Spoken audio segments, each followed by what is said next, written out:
Olá, boa tarde. Você está agora com as notícias do Gazeta News. São Paulo teve pelo menos 3 protestos hoje de manhã por melhores condições de moradia. Na Zona Sul, os protestos complicaram e muito a vida dos motoristas. Na Zona Leste, a manifestação era contra a remoção de cerca de 2.000 famílias que ocupam um terreno na região. A manifestação na Zona Leste reuniu integrantes do MTST, o Movimento dos Trabalhadores Sem Teto, na região de São Mateus. O protesto percorreu ruas e avenidas do bairro. As outras 2 manifestações foram na Zona Sul. Segundo a CT, Companhia de Engenharia de Tráfego, os manifestantes bloquearam a Avenida Carlos Caldeira Filho, na altura da estrada do Campo Limpo. O outro protesto, organizado pelo Movimento Nós da Sul, causou muitos transtornos para os motoristas. Saiu da Avenida Paulo Gilger Heimberg e chegou a interditar todas as faixas da Avenida Teotônio Vilela, sentido centro. E os servidores do INSS entraram em greve hoje em vários estados brasileiros. A paralisação ocorre em 14 estados: São Paulo, Amapá, Bahia, Goiás, Maranhão, Mato Grosso, Minas Gerais, Pará, Paraná, Piauí, Rio de Janeiro, Rio Grande do Norte, Rio Grande do Sul e Santa Catarina. Os funcionários pedem um reajuste salarial de 27,5%. Além do aumento, querem melhorias nas condições de trabalho e no atendimento à população. Os sindicatos dizem que será feita uma operação padrão nas agências do INSS e nos núcleos dos Ministérios da Saúde, do Trabalho e Emprego entre hoje e o dia 9 de julho. E a Justiça de São Paulo negou hoje o pedido de liminar da Prefeitura que visava impedir a cobrança por sacolinhas nos mercados da cidade. Na decisão, a justificativa é que não há nenhuma lei que proíba a cobrança e que o consumidor pode levar sacolas de casa caso não queira pagar. A medida atinge as sacolinhas verdes e cinzas distribuídas nos mercados paulistanos desde o dia 5 de abril. Nesta data, passou a valer a lei municipal que proíbe a distribuição das antigas sacolinhas descartáveis, derivadas de petróleo. A Prefeitura tinha entrado na Justiça no dia 29 de abril contra a cobrança por essas novas sacolas.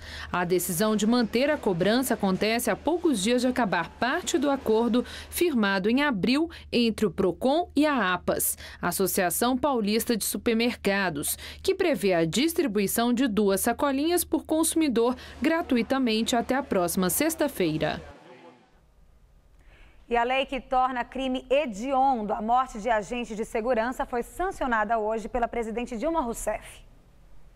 Estão inclusos na categoria policiais civis, militares, federais e rodoviários, além de integrantes do Exército. A lei estabelece também agravamento da pena quando o crime for cometido contra parentes de até 3º grau desses agentes de segurança e quando a morte for motivada pelo parentesco. Esses tipos de homicídios serão considerados qualificados, o que vai aumentar a pena do autor do crime, que pode variar de 12 a 30 anos de prisão. E neste período de férias, aumenta a procura pelo RG provisório. Nas viagens para os países do Mercosul, o documento pode até substituir o passaporte. Mas se for muito antigo, o turista pode ter problemas. Ao contrário do que muitos pensam, a carteira de identidade não tem prazo de validade. Mas há quem encontre dificuldade para viajar caso o RG tenha mais de 10 anos. Nesse caso, o turista pode procurar o Poupa-Tempo de Guarulhos e solicitar um RG provisório válido por 90 dias. Para isso, a pessoa precisa trazer o comprovante de viagem, uma foto 3x4 recente, certidão de nascimento ou de casamento e o RG antigo, caso tenha. Nesse período de férias, cerca de 10 a 15 RGs provisórios são emitidos aqui diariamente. Às vezes tem pessoas que tiram RG em criança e depois nunca mais renova esse RG. Ele está com uma aparência totalmente diferente do que ele tem no momento. Então, o documento ele sempre tem que identificar a pessoa. E hoje foi mais um dia frio e úmido para o paulistano. Por enquanto, a chuva mais forte ficou concentrada no interior. Aqui na capital, só chuviscou. Mas agora à noite e também durante a madrugada são esperadas pancadas mais volumosas por todo o estado inclusive aqui na Grande São Paulo. Vamos aos detalhes da previsão para amanhã.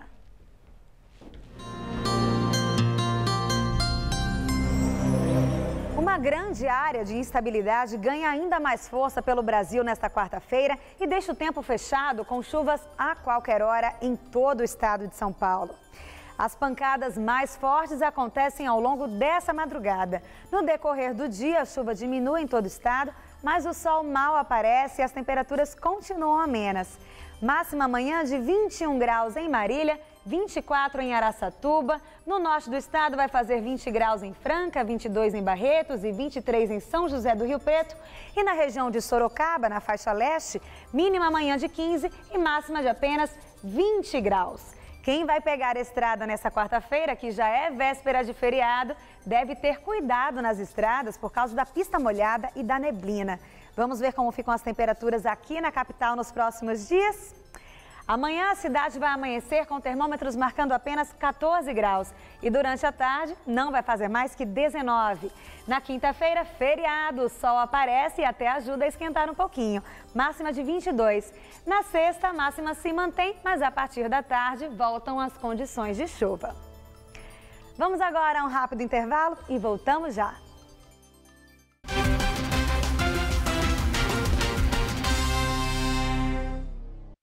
Nesse mundo tudo evolui. A moda evoluiu. Os carros evoluíram.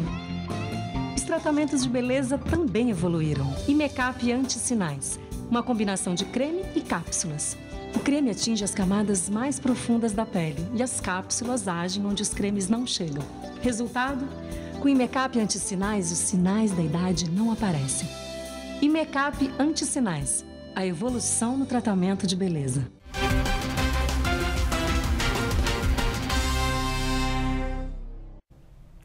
Hoje acontecem manifestações em 4 capitais contra a proposta de redução da maioridade penal. Aqui em São Paulo, o protesto acontece no vão livre do MASP. Segundo os organizadores, a redução vai atingir, sobretudo, os jovens negros e pobres, que são as maiores vítimas da violência. Na última quarta-feira, a PEC 171 teve 303 votos favoráveis, dos 308 necessários e 184 contrários. No entanto, o presidente da Câmara, Eduardo Cunha, colocou a PEC em votação novamente no dia seguinte. Foram retirados alguns termos e assim foi aprovada. E São Paulo abre amanhã a exposição Kandinsky, Tudo Começa num Ponto. A mostra conta a trajetória do artista russo, precursor do abstracionismo. Cores fortes sem um contorno definido. Uma pintura que se desenvolve a partir de um único ponto. Telas que permitem diferentes interpretações. Quem tem familiaridade com a obra de Vassily Kandinsky reconhece muito bem essas características. Nosso objetivo foi apresentar um Kandinsky dentro do seu contexto e especificamente contar a história de como o artista foi se desenvolvendo desde que era um artista amador até se consolidar como o que é um dos mais grandes artistas do século XX. Tudo começa num ponto. Esse quadro aqui do Kandinsky deixa bem clara essa ideia que o artista levava para frente em tudo que ele fazia. Essa obra aqui se chama Dois Ovais e, apesar de ser claramente abstrata, traz algumas imagens aí que são da nossa realidade. Como, por exemplo, aqui a gente consegue imaginar um peixe, aqui alguns pescadores e aqui uma rede. Mas não são todas as telas que têm essas referências à realidade, não. Tanto que o título de muitos trabalhos é simplesmente improvisação. É que assim o admirador não se deixa influenciar e consegue tirar suas próprias interpretações das cores vivas e das figuras sem contorno. O famoso quadro no branco é um bom exemplo disso. Não é à toa que Kandinsky é conhecido por falar diretamente com a alma do observador. Para mim foi uma experiência muito legal de ter esse contato com Kandinsky, de ver a tendência abstracionismo dele. A exposição marca também a primeira vez que as pinturas de Kandinsky feitas em vidro saem da Rússia. E no final, o visitante pode participar inclusive de uma experiência em 3D e se sentir dentro de um quadro do artista. Impressiona muito, é uma coisa bem impactante. Já vou recomendar para todo mundo.